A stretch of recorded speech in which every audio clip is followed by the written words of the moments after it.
Thank you, Tams. Chris Lambert, introduce our speaker.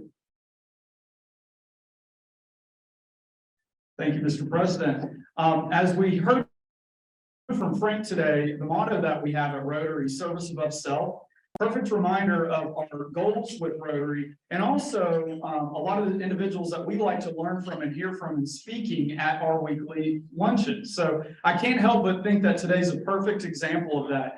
Personal motto of mine is getting involved and staying connected, and this individual also emulates that on a daily basis. So very excited today to have Dr. Charles F. Lomax Jr. Many of you all know him as Charles here in the community. As of December of last year, Charles rolled on as president and CEO of the Knoxville Area Urban League, an incredibly important part of our community, and filled some big shoes from a longtime predecessor, however, has already hit the ground running and done a remarkable job. Many of the individuals in here serve on that board and in leadership roles, so it's really remarkable to be able to hear from Charles today.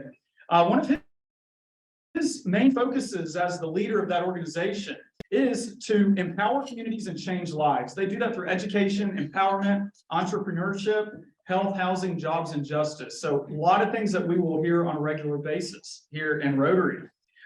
Previously, Charles was the director of community empowerment for the city of Knoxville. He oversaw some incredibly important initiatives and oversight committees here within our city.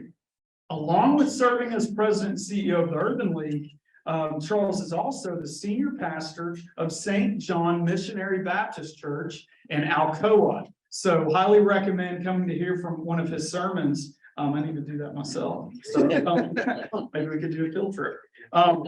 As a graduate from Emory, Morehouse, and the University of Tennessee, Charles has gotten very ingrained in the community. He serves on the board and has been involved with the American Heart Association, Big Brothers Big Sisters, the Blunt Mansion, Knoxville Chamber. He was a fellow classmate of mine of Leadership Knoxville 2021, and also is acknowledged as a 40 under 40. So without further ado, please help me welcome and listen from today, Dr. Charles Lomax.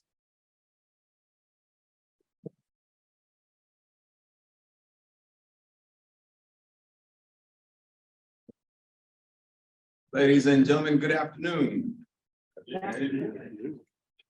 President McGrath, and to other executive leaders of this great organization, and to each of you present this afternoon, it is a privilege and a pleasure, and I'm truly honored and humbled to be here with you all today. I recognize that I am not who people were expecting, because Halloran Hill was supposed to be the speaker, and you all were stuck with me. So I do apologize for that. But for anyone that listens to his show, I want to start off by simply saying greetings and salutations.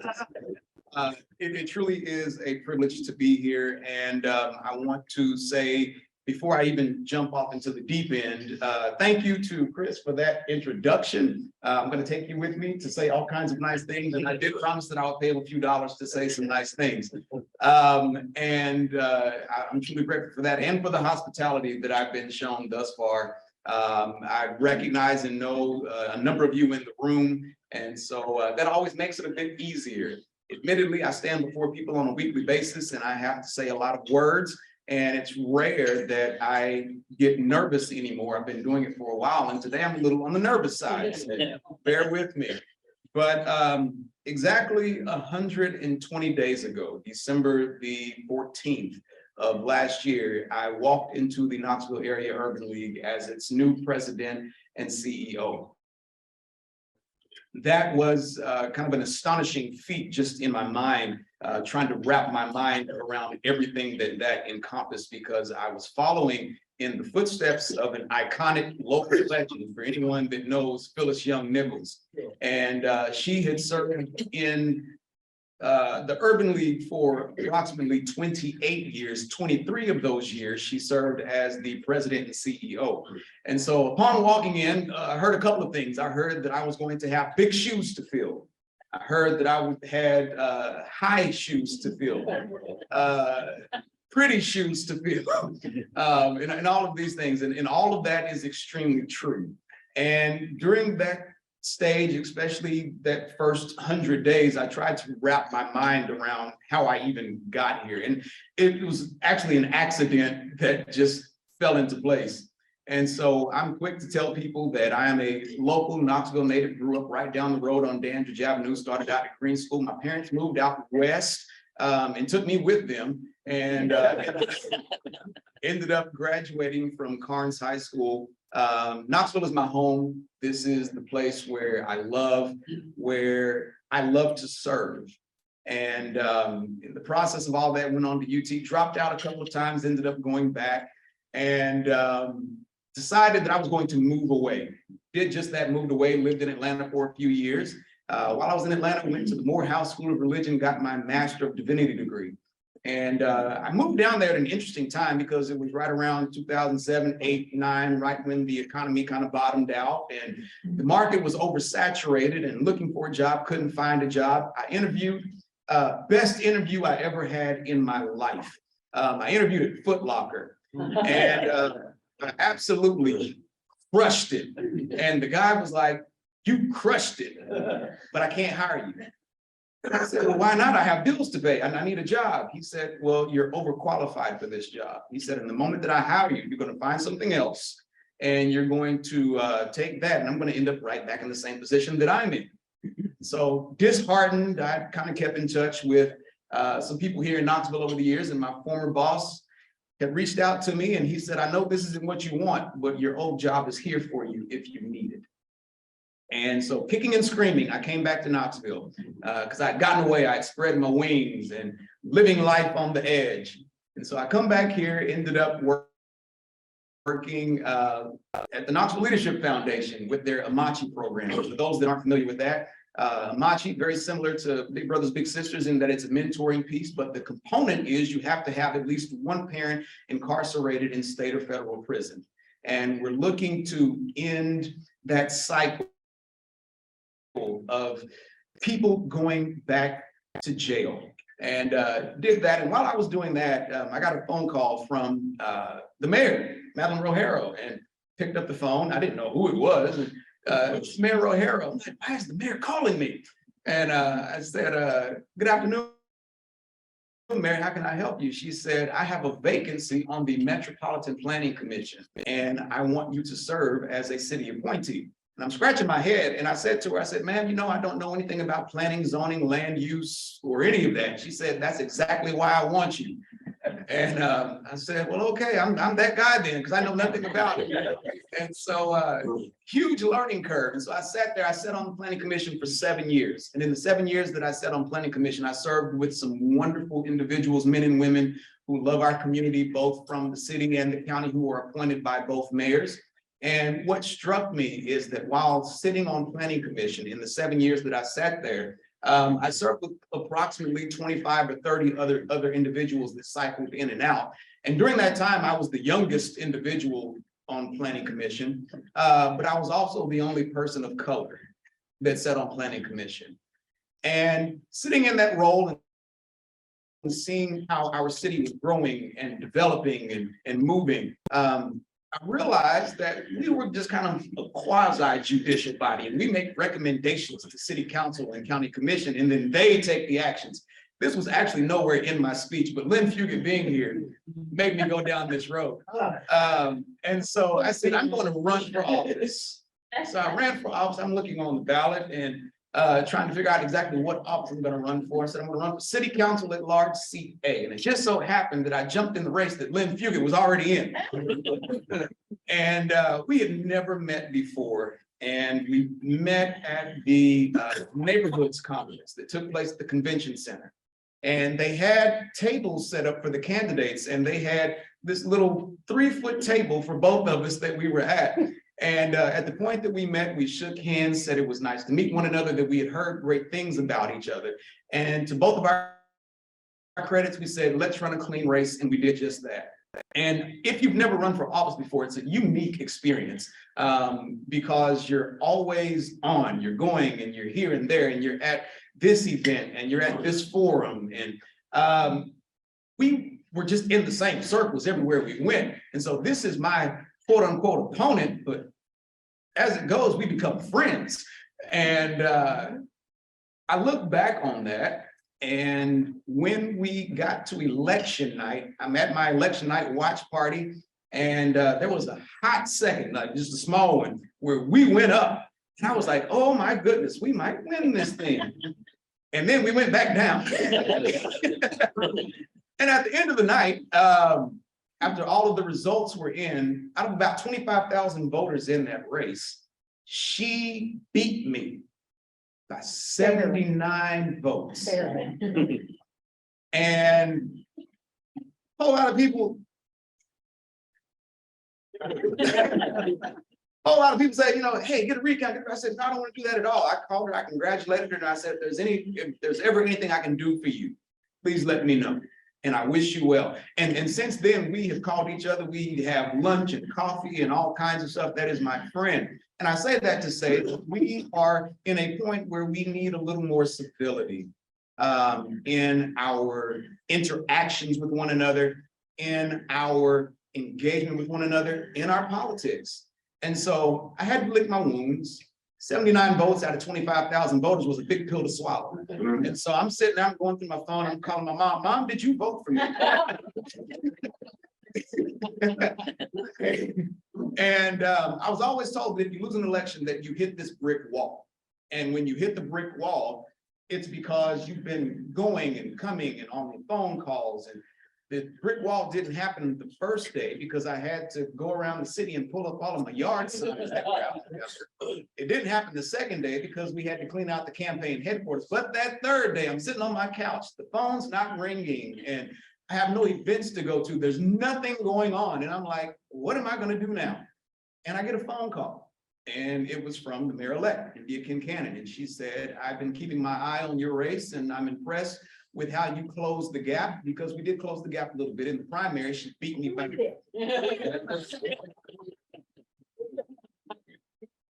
I love you, Lynn. And so she said, I was keeping my own race and, interested to hear about how you ran your campaign. That ended up being a job offer that I did not seek or turn into. And I ended up the director of community empowerment for the city of Knoxville. And one of those things that was accidental, just kind of fell into it because of a defeat that came my way, and it opened the door for me to have an impact on my community, which ultimately led to the door for the Knoxville Area Urban League to open. And so when trying to figure out how do you follow in the footsteps of a giant such as Phyllis, you follow that example. And so I struggled as to whether or not I would even apply for this role. And a couple of things jumped out at me that forced me to do it. Number one, I recognized that this was a once in my adult lifetime kind of an opportunity, because the last time that the position was vacant, I was still in high school. And I did not want to always wonder what if or what could have been had I not simply tried. And the other thing that for me made the difference was the aim of this organization, which Chris mentioned as he was introducing me. The aim of the organization is empowering communities, changing lives. And that for me, especially being the director of community empowerment, empowering communities and changing lives was something that I found to be extremely impactful and was a draw for me to even put my name in the hat. And I, 120 days later, am still in this process of learning this great organization. And it has truly been an honor to serve in this role and to have Phyllis just one phone call away to be able to help me in this work. But our mission is to help African Americans and other underserved communities achieve their highest true social parity, economic self-reliance, power, and civil rights. And so one of the things that I've encountered since taking on this role is that I have a lot of people who share and say, I've heard of the Knoxville Area Urban League, but I don't know what y'all do. And so I just want to kind of share what we do and who we are just for a few minutes, and then I'll be more than happy to take any questions time permitted. But let's rewind back to 1910. This is when the National Urban League was initially established. The National Urban League was formed and founded in the North, and it served as a place and as an entity to help those who were leaving the South seeking a better existence and a better life to find a couple of things. Number one, it was to help them to find somewhere to live, because as they're uprooting and upplanting their lives and going to a new location, they needed somewhere to live, but they also needed somewhere to work. And so the National Urban League, upon its founding, was there to help individuals to find somewhere to live and somewhere to work. And we in Knoxville are just one of 90 affiliates across the country of urban leagues in different locations. And in Knoxville, we were founded in 1968. There are 4 of us across the state in our 4 major cities: Memphis, Nashville, Chattanooga, and of course, Knoxville. And in 68, 3 of us were founded: Nashville, Knoxville, and Chattanooga. Memphis had been around since the 1940s. And what each affiliate does is dependent on that community. And so the affiliate in Memphis is going to look a lot different than Knoxville. The affiliate in Sacramento, California is going to look a lot different than that in Chicago. It literally is dependent upon the needs of that community. However, here in Knoxville, we have historically focused on a few different things. We focus on education, we focused on housing, we focused on workforce development, and we focused on entrepreneurship.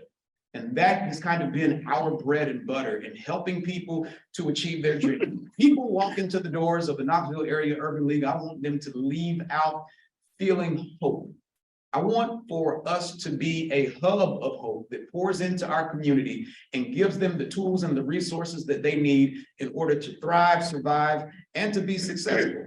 And so upon my coming in, we shook things up a little bit, because that's just what you do when you have new vision, new leadership. And we continue to do the things that we have done because that's been our bread and butter. But what we have done is try to simplify our message. And so when people ask me, what does the Knoxville Area Urban League do? We focus in education, entrepreneurship, health, housing, jobs, and justice. And I'll break those down very quickly, and then I'll take my seat. So in education, we have what is called our National Achievers Society. We work with high schoolers ages 10th grade through 12th grade. And we provide for them opportunities to thrive and to learn culturally as well as academically. We help them to secure mentors. And in addition to that, we also do and provide college tours and scholarships for them. And we also, for those that meet the qualifications and the criteria, they are given stoles upon their graduation from high school, and they're able to represent us in their graduations and when they go beyond, headed to college. In the fall, as the new school year begins, we're going to be expanding our services, and we're going to be operating in middle schools as well. And we have a great relationship with all of our schools, not just here in Knox County, but we also have students from Oak Ridge High School, and we're in Blount County as well with Alcoa. And we've worked with students that are not just in public schools, but also private and homeschool students as well. And so our focus is broad, and the requirement for that is simply a 3.0 GPA or better. And we're looking at really being able to dig in and to address as many of the issues with our young people as we can. And so that's the service that we provide within the area of education. Within entrepreneurship, we have a couple of different programs, and we do that for those that are just beginning and on the ground and have a vision but don't really know how to pull that together. And so we do coaching and training for that in a course that we call Co-Starters. It's a 10-week program that goes on, and it helps them to develop their business plans, to understand the finances, and everything that they need to know to get their idea off the ground. For those that have been in existence for a while, we have a program called Next Level. And Next Level is designed for those entities that have at least 2 other employees. They're grossing $150,000 a year, and they're able to sustain the work while they are in classes. This is a little more in depth, and it runs for, I believe, 6 months. throughout the year and helps them to achieve their business goals and push them to the next level. With that, we've also been working, many of you may be familiar with the multi-purpose stadium that's coming up in the city. But we've been working with that and helping to match some of the smaller businesses and entities within our community to those that are larger, to get them on the project, to help build capacity for them. But in addition to that, to help them get the experience of what it's like to go through the bidding process, so that either with this project or the projects to come, they're able to make a difference and an impact and to help build the Knoxville that we're seeing. And then we have health. We have recently gotten into the health world, but we have been sponsoring vaccination clinics that have been taking place, both flu as well as COVID-19. And we've also been looking at health disparities from across our community, carotid arteries, blood pressure screenings, eye exams, and things of that nature that people are really in need of, but can't always afford or don't have access to. Housing. We were and still are a HUD certified housing counseling agency. And so as people are trying to achieve that dream of home ownership, we're there with them, walking them through a new home ownership course. And then once they get the home, there's another course for that, because once you get the home, you still need to know some things about how to maintain and how to keep things afloat. And so we offer and provide that as well. In addition to that, during the height of the pandemic, we were able to help with a number of nonprofits across our city with rental and utility assistance for those that either lost wages or lost their jobs or weren't able to make ends meet. And so we continue to do that work as funds and resources will allow. And then with jobs, workforce development is something that we're extremely passionate about, helping people to secure soft skills as well as hard skills so that they're able to go out to secure the jobs that are in our community that people are needing to fill and that they're needing to help make an impact in their lives and in their families. And so we are there to assist people as they are looking for jobs, and we partner with both employees as well as employers who say, you know, we have vacancies. Do you have anyone that you can send our way? And then the last piece of what we do is in the world of justice. We just celebrated 1 year of our expungement clinic work that we do. And we do that in conjunction with the University of Tennessee Law School. And we have had a great impact of helping people to get burdens off their backs from things that they may have done many years ago that have hindered them from doing a couple of things: finding a job, finding housing, which again, is kind of what we were founded at. And so we have been working again with University of Tennessee Law School, as well as Judge John Rawson and Judge Chuck Cerny, who help run our expungement clinics and helping individuals to lose some of the weight that's been holding them down so that they can prosper and thrive. And so that's kind of who we are and what we do. It's a lot, it's all encompassing, and it's a great work. And I'm able to sit back every day and pat my staff and my team on the back for the awesome work that they're doing in making a difference in people's lives and providing hope for them. And so I would be remiss if I did not say that there are ways in which you can get involved with the Urban League. We are a membership organization. We have the cheapest annual membership of any organization in town. You can be a member of the Urban League for $25 a year.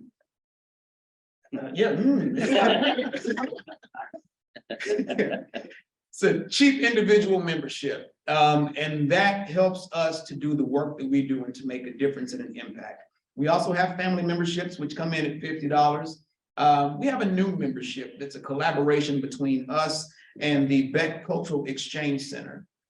This is what we call our History and Hope membership, where they provide history of a lot of the things that we see that impact our communities.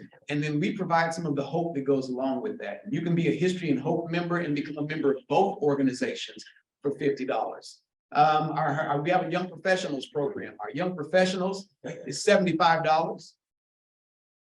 And the cutoff for that is 40. So if you're 40 and up, you can be a regular member. But if you're still under that 40, we would love for you to be a member of our Young Professionals program. And then we also have memberships for nonprofits. Nonprofit membership is $200. Small business membership, which is 25 employees or less, is $300, and then corporate membership is $1,000.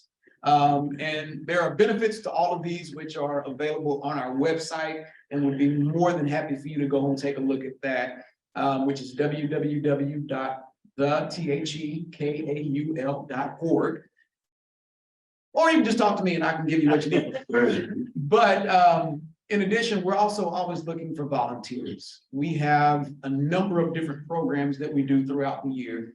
And we're in need of mentors for our National Achiever Scholars.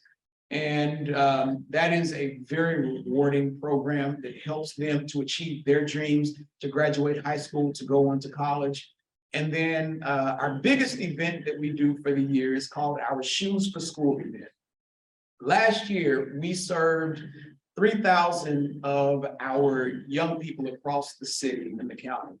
And they came, they were able to get backpacks and school supplies and all of the things that young people need as they're getting ready to go off to school to start the year.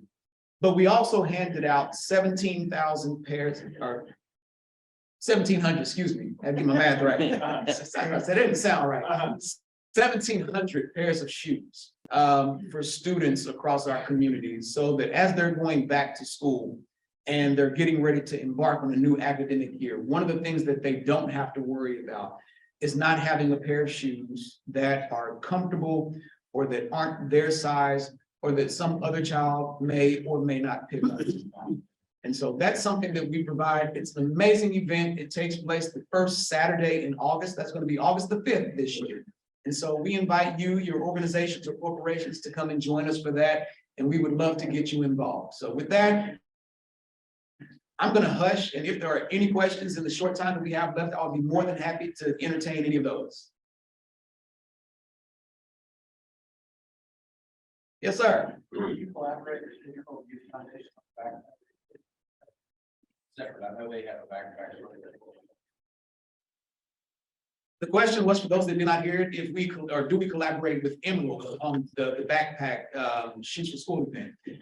We do not. That this event, I believe we just celebrated 20 years a couple of years ago that the Urban League has been engaged in the Shoes for School event. We are looking at and have had some conversations about other collaborations just with some of the East Knoxville Business and Professional Association and some other entities to make that even more grand than it already is, but we have not done it in conjunction with him. Yes, ma'am. Make sure I understand. Are your services exclusively for persons of color? No, ma'am. We the question was, is the program, all of our programs exclusively for individuals of color? And that is not. Initially, upon its founding, that's what the Urban League was geared and designed towards. But we help everybody.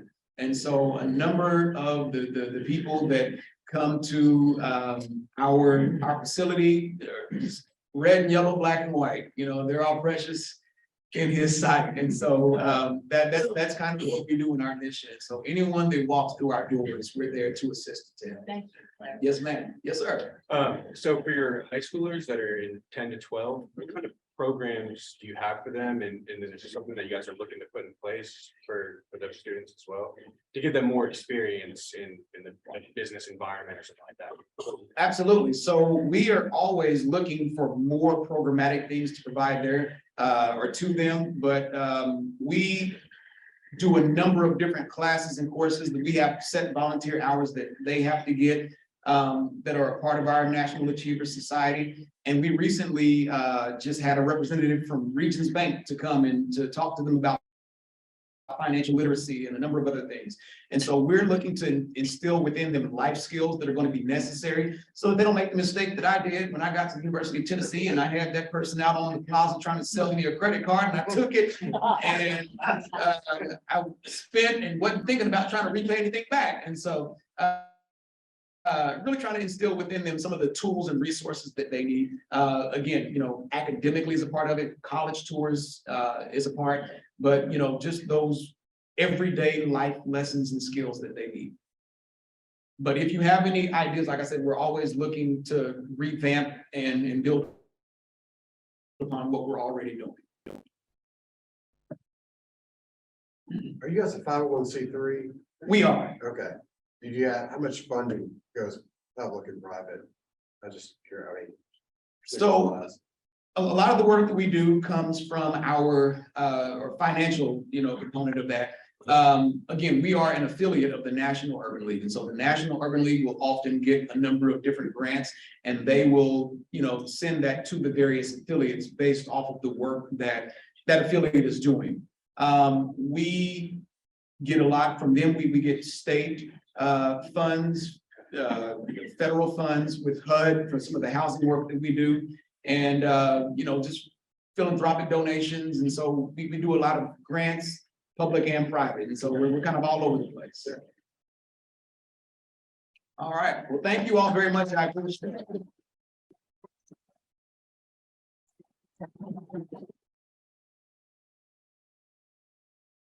Charles, it's a tradition to donate a book to a local elementary school on behalf of our speaker. This year they go to East Knox County Elementary School. Okay. Journey of Little Charlie. Wonderful. Sign that one, donate that. Absolutely.